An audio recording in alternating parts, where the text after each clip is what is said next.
गोष्ट थोडी जुनी आहे. मोबाईल आणि इंटरनेट सगळं काही होतं, पण आज सारखं सर्व काही हाताशी नव्हतं. मार्च महिन्याचा शेवट चालू होता. ऑफिसमध्ये अकाउंट्स क्लोजिंग, ऑडिट आणि रिपोर्ट्स. कामाचा अक्षरशः डोंगर उभा होता. राजेश आपल्या ऑफिसमध्ये बसून एकटाच काम करत होता. घड्याळाकडे पाहिलं. रात्रीचे 10:30 वाजले होते. दिवसभर काम करून त्याचे जवळपास सगळे सहकारी केव्हाच घरी निघून गेले होते. संपूर्ण ऑफिस फ्लोअरवर फक्त राजेशच उरला होता. एसीचा मंद आवाज, कम्प्युटरच्या स्क्रीनवर चमकणारा एक्सेल शीट आणि बाहेरच्या रस्त्यावरून कधीतरी जाणाऱ्या वाहनांचा दूरचा आवाज. इतकंच काय ते वातावरण. राजेश तसा संयमी आणि कामसू होता. आज नाही आवरलं तर उद्या अजून जास्त टेन्शन, असं म्हणून तो पुन्हा कामात गढून गेला. आणि तेवढ्यातच त्याचा फोन वाजला. स्क्रीनवर आई हे नाव झळकून गेलं. अरे राजा, अजून किती वेळ? केव्हा 11 वाजलेत. आईचा काळजीने भरलेला आवाज आला. आई, अजून थोडंच काम उरले, 10 मिनिटात निघतो. त्यावर आई म्हणाली, अरे तू रोज तेच म्हणतोयस, काळजी वाटते रे. त्यावर राजेश म्हणाला, अगं आज खरंच निघतो, अजिबात काळजी करू नकोस. असं म्हणून त्याने लगोलग फोन ठेवला. 10 मिनिटं म्हणत म्हणत पुन्हा 15 मिनिटं गेली. शेवटी राजेशने स्वतःलाच दम भरला. बस झालं, बाकी उद्या पाहू. त्याने कम्प्युटर शटडाऊन केला, टेबल आवरलं आणि बॅग खांद्यावर घेतली. बाहेर पडताच त्याला असं जाणवलं, आज अंधार जरा जास्तच दाट होता. मार्च महिना असला तरी त्या दिवशी आकाशावर ढगांची चादर पसरलेली. रस्त्यावर दिवे होते, पण त्यांचा प्रकाश मात्र कुठेतरी हरवून जात होता. तो पार्किंगमध्ये आला. त्याची जुनी CD100 बाईक एका कोपऱ्यात उभी होती. त्याने लगेच किक मारायला सुरुवात केली, पण बाईक मात्र अजिबातच सुरू होईना. अरे देवा, आजच हे व्हायचं होतं का? तो स्वतःशीच पुटपुटला. त्यानं पुन्हा किक मारली, पण काहीही उपयोग झाला नाही. घड्याळाकडे पाहिलं, 11:50. तेवढ्यातच ऑफिसच्या गेटजवळ बसलेला वॉचमॅन पुढे आला. काय झालं राजेश साहेब, बाईक चालू होत नाही का? तो असं म्हणाला. हो ना काका, काहीतरी प्रॉब्लेम आहे बहुतेक. राजेशने निराशेने उत्तर दिलं. अहो काळजी नका करू, इथून थोडं पुढे गॅरेज आहे. तो गॅरेजला माझ्या ओळखीचा आहे. तो राहायलाही तिथेच आहे. चला दाखवतो. वॉचमॅन असं म्हणाला. राजेश जरा साशंक झाला. अहो पण आता तर रात्रीचे 12 वाजायला आलेत, ते उघडं असेल का? त्यावर वॉचमॅन आत्मविश्वासाने म्हणाला, अहो देईल तो करून, चला. दोघे मिळून बाईक ढकलत गॅरेजपर्यंत आले. गॅरेज खरंच उघडं होतं. गॅरेजवाल्याने पाहताच सांगितलं, साहेब याचा प्लग गेलाय.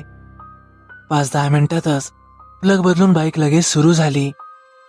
राजेशच्या जीवात जीव आला. अहो धन्यवाद काका, तो वॉचमॅनला म्हणाला. अहो काही नाही. वॉचमॅनचे आभार मानून राजेशने वॉचमॅनला ऑफिसपर्यंत सोडलं आणि मग तो आपल्या घराच्या दिशेने निघाला. आता घड्याळात बरोबर 12 वाजले होते. राजेशने हेल्मेट घातलं आणि घराकडे निघाला. त्याचं घर साधारण 10-12 किलोमीटर लांब होतं.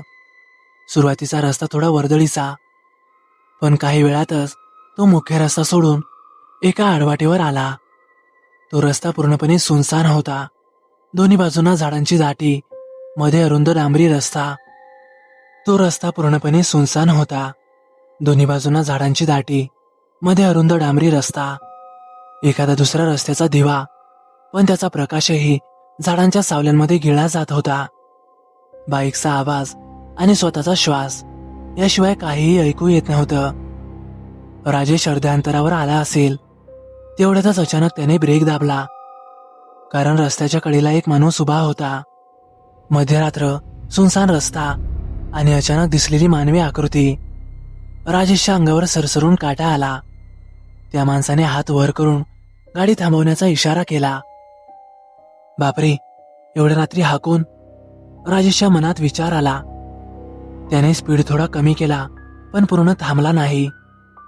तो माणूस जरा पुढे आला. रस्त्याच्या दिव्याच्या अंधुक प्रकाशात त्याचं रूप एकदम स्पष्ट झालं. तो साधारण 70-80 वर्षाचा म्हातारा होता. पांढरे विस्कटलेले केस, अंगावर जुने कपडे आणि चेहऱ्यावर थकवा. तो म्हातारा जोरात म्हणाला, अरे थांब जरा. राजेशने बाईक थांबवली, पण इंजिन बंद केलं नाही. काय झालं काका? त्याने त्या म्हाताऱ्याला विचारलं. अहो पाहुणे, माझी बायको फार आजारी आहे, एकटीच पडली आहे घरात, जरा मदत करा. म्हाताऱ्याचा आवाज थरथरत होता. राजेश क्षणभर विचारात पडला. एवढ्या रात्री अशा या सुनसान रस्त्यावर, पण समोर पण आजारी बाई आणि मदतीची हाक. त्याने त्या म्हाताऱ्याला विचारलं, कुठे काका तुमचं घर? अरे इथून थोडंच पुढं, रस्त्याच्या आत आहे. राजेशच्या मनात भीती आणि माणुसकी यांची झुंज सुरू झाली. शेवटी त्याने मदत करण्याचा निर्णय घेतला आणि तो म्हणाला, ठीक आहे काका, कुठे तुमचं घर? त्यानं बाईक रस्त्याच्या बाजूला घेतली आणि मदतीसाठी खाली उतरला. त्या क्षणी झाडांमधून जोराची थंडी हवा वाहिली आणि वातावरणात एक अनामी गूढ दाटून आलं. आजूबाजूचं वातावरण पाहून राजेशच्या मनात जरा भीती बसलेली होती. त्यानं जरा धीर एकवटून विचारलं, काय आजोबा, कुठे तुमची बायको? म्हातारा क्षणभर थांबला. त्याचा श्वास जड झाला होता. अरे इथंच, थोडं पुढे आहे बाळा, चल चल माझ्या मागणं. असं म्हणून तो हळूवार पुढे चालू लागला. राजेशही त्याच्या मागे निघाला. रस्ता केव्हाच संपला होता. आता पायवाट सुद्धा नीटशी दिसत नव्हती. झाडीतून जाणारी अरुंद वाट, दोन्ही बाजूंना काटेरी झुडपं आणि पायाखाली कोरड्या पानांचा खडखडाट. 5-10 मिनिटे उलटून गेली, पण त्याचं घर काही दिसेना. राजेशच्या मनात शंकेची पाल चुकचुकली. आयला, एवढं दूर कुठं घर असतं का? तो स्वतःशीच पुटपुटला. तो थांबला. अहो आजोबा, अजून किती लांब आहे? घर काही दिसत नाही. राजेश थोडा वैतागूनच म्हणाला. म्हातारा वळला. त्या अंधारातही त्याचा चेहरा विचित्रपणे निर्विकार दिसत होता. अरे जरा पुढंच आहे, चल माझ्या मागे ये, दिसलच थोडं पुढं. तो असं म्हणाला आणि पुन्हा पुढे चालू लागला. आणि त्या क्षणी राजेशला जाणवलं की त्या म्हाताऱ्याच्या पायाचा आवाजही येत नव्हता. स्वतःच्या पावलांचा खडखडाट एकदम स्पष्टपणे ऐकू येत होता, पण त्या म्हाताऱ्याचे पाय मात्र जणू काही जमिनीला लागतच नव्हते. राजेशच्या अंगावर शहारा आला, पण तो भीती न दाखवता त्याच्या मागे चालत राहिला. अचानक झाडीतून एक मंदसा पिवळसर उजेड चमकला. अरे ते बघ, आलं माझं घर, म्हातारा असं म्हणाला. समोर थोड्या अंतरावर एक जुनीशी झोपडी दिसत होती. मातीच्या भिंती, कौलारू छप्पर आणि दारावर लटकलेला कंदील. कंदिलाचा प्रकाश हळूवार हलत होता, जणू काही वाराने नव्हे तर कोणाच्या तरी अदृश्य श्वासाने. आजूबाजूला पूर्ण शांतता, ना कुत्र्याचं भुंकणं, ना किड्यांचा आवाज. ही शांतता नैसर्गिक नव्हती, ती जणू काही दाबून ठेवणारी. म्हातारा झोपडीजवळ गेला आणि आतमध्ये शिरला. अरे ये की बाळा, बायको आतच आहे. त्याचा आवाज आतून आला. राजेश थोडा थांबला. मन काहीतरी इशारा देत होतं, पण आता मागे फिरणं त्याला योग्य वाटत नव्हतं. त्यामुळं तो जास्त विचार न करता आतमध्ये शिरला. झोपडी आतून अधिकच गडद होती. मातीचा ओलसर वास, जुन्या लाकडाचा कुबटपणा. एका बाजूला मातीची चूल आणि दुसऱ्या बाजूला फाटलेली लुगडी. कंदिलाच्या अंधुक प्रकाशात त्याला एक आकृती दिसली. झोपडीच्या एका कोपऱ्यात जमिनीवर अंथरलेल्या जुनाट गोधडीवर एक म्हातारी बाई झोपलेली होती. राजेश थोडा पुढे गेला. तिची अवस्था पाहून तो दचकलास. तिचं शरीर अत्यंत अशक्त झालं होतं. त्वचा कोरडी, चेहरा पिवळसर आणि ओठ निळसर झालेली. श्वास इतका मंद होता की ती जिवंत आहे की नाही याबद्दलही शंका यावी. राजेश मनातच म्हणाला, अरे ही म्हातारी तर अजिबात ठीक नाहीये. तो तात्काळच म्हणाला, आजोबा हे खूप सिरियस आहे, म्हातारीला दवाखान्यात न्यावं लागल. म्हातारा शांतपणे तिच्याकडे पाहतच राहिला. अरे व्हय की, पण आमच्या मदतीला कोणी बी नाही, म्हणूनच तर तुला थांबवलंय. राजेशने झटक्यातच बॅग खाली ठेवली आणि खिशातून मोबाईल काढला. थांबा, मी ॲम्ब्युलन्सला फोन करतो, त्याने लगेच फोन लावला, पण मोबाईलला मात्र अजिबात नेटवर्क नव्हतं. तो झोपडीच्या बाहेर गेला, हात वर करून पाहिलं, इकडे तिकडे फोन फिरवला, पण नेटवर्क मात्र अजिबात येतच नव्हता. अरे देवा, इथे तर नेटवर्कच नाही, तो मनातच म्हणाला. आणि मग तो परत आतमध्ये आला. अहो आजोबा, मोबाईलला नेटवर्कच नाही, इथे फोन लागणार नाही, पण आपण तिला उचलून माझ्या बाईकवरून दवाखान्यात नेऊ शकतो. म्हाताऱ्याने हळूच मान हलवली. होय, चल मग आपण दोघं घेऊन जाऊ. राजेश पुढे सरसावला. म्हातारीला हात लावताच त्याला एक विचित्र थंडावा जाणवला, जणू काही जिवंत माणसाचा स्पर्श नव्हता. तरीही त्याने तिला झटक्यातच उचलायचा प्रयत्न केला, पण ती अपेक्षेपेक्षा जास्तच भारी होती, अगदी अस्वाभाविकपणे भारी. राजेशच्या मनात पुन्हा भीतीची लाट उठली. आयला, इतकी अशक्त असूनही एवढी भारी? तो जरा विचारात पडला. त्याने तिला कसंबसं उचललं आणि दाराकडे वळला. तेवढ्यातच त्याला जाणवलं, झोपडीच्या आतमध्ये प्रकाश बदलत होता.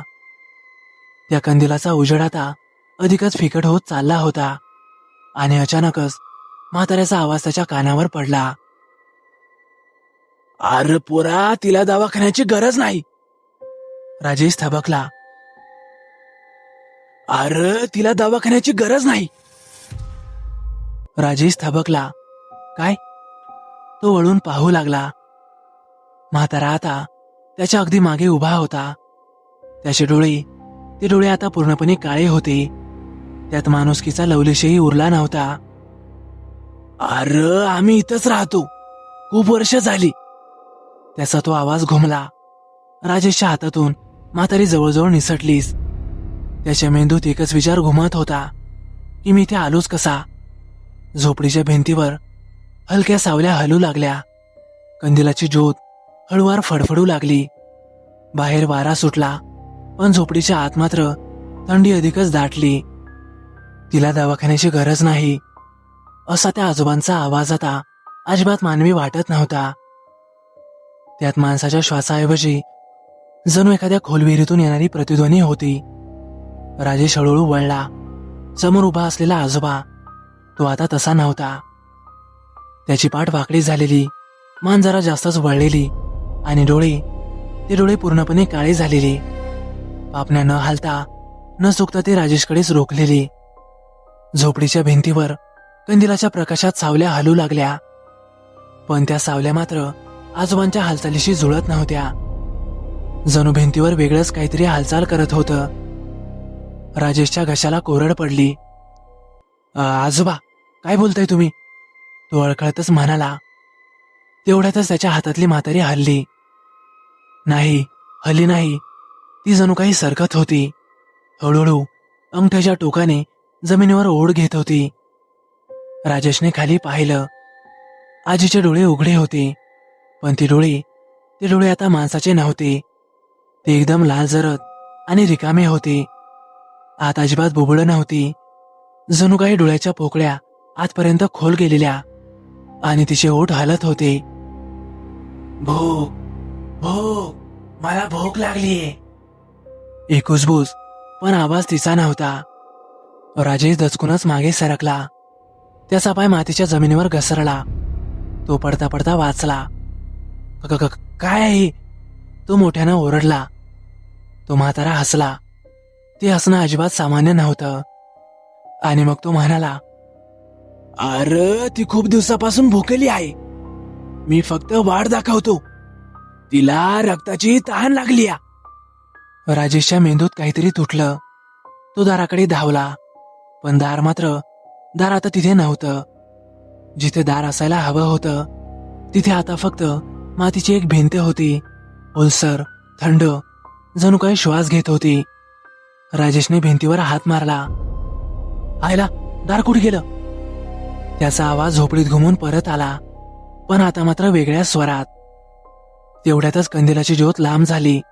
प्रकाश सर्वत्र पसरला आणि त्या प्रकाशात राजेशला असं दिसलं, झोपडीच्या भिंतीवर नखाच्या खोल खुणा, जमिनीखाली अर्धवट गाडलेली हाडं, एका कोपऱ्यात केसांचा गोंता आणि मानवी केस.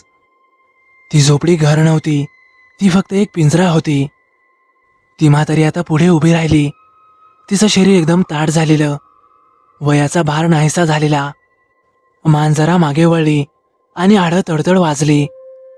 ये, आतमध्ये ये. तिचा तो भयानक आवाज ऐकून राजेशच्या पायात ताकदच उरली नव्हती. पण जगायची आस होती. त्याची नजर कंदिलावर गेली. कंदील, एकमेव प्रकाश. त्याने क्षणाचाही विचार न करता झटक्यातच तो कंदील उचलला आणि जमिनीवर आपटला. क्षणातच आग भडकली, पण ती आग मात्र अजिबात सामान्य नव्हती. ती आग एकदम निळसर होती. ती म्हातारी मोठ्याने किंचाळली. ते किंचाळणं नव्हतं, तो आवाज होता जणू अनेक घशातून एकाच वेळी निघालेला. संपूर्ण झोपडी तिच्या आवाजाने हादरली. भिंतीमधून काळं काहीतरी ओघळू लागलं. तो म्हातारा आता पुढे आला. त्याचा चेहरा आता हळूहळू वितळू लागला. आत एकदम रिकामी आणि तो म्हणाला, अरे तू उशीर केलास, पण सुटलास. राजेशने धावत धावत डोळे मिटले. तो मात्र पळत राहिला. किती वेळ, किती अंतर, त्याला काहीही कळत नव्हतं. अचानकच तो धडपडत रस्त्यावर पडला. डांबरी रस्ता, रस्त्याचा दिवा आणि समोर पहाटेची फिकट उजेड रेषा. तो त्या भयानक प्रसंगातून सुटला होता, तोही जिवंत. आता मात्र सकाळ झालेली. थोडं अंतर गेल्यावरच त्याला रस्त्यावरच त्याची गाडी उभी दिसली. त्यानं झटक्यातच गाडी चालू केली आणि सुसाटच समोरच्या गावात पोहोचला.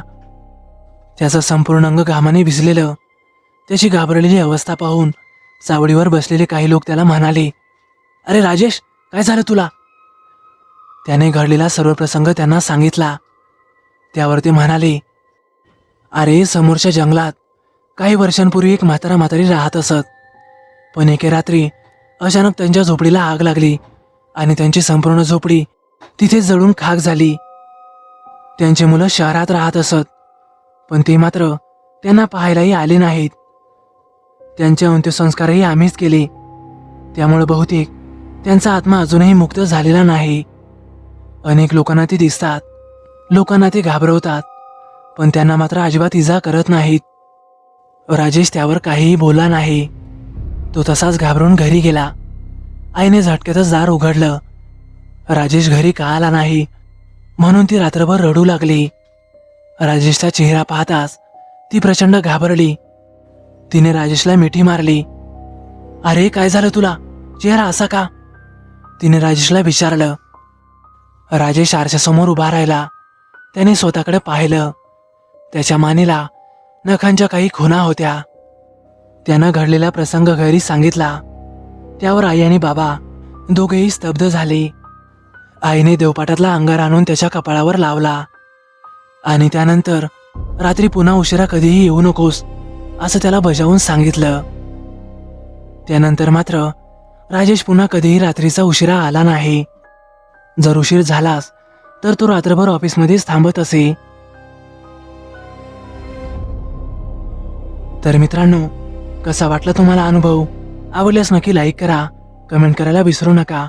आणि हो, आपल्या चॅनलला आतापर्यंत सबस्क्राईब केलं नसेल तर नक्कीच सबस्क्राईब करा आणि बाजूला येणाऱ्या बेल आयकॉनलाही नक्की दाबा. तर चला मग भेटूया उद्या एका नवीन कथेसह. धन्यवाद.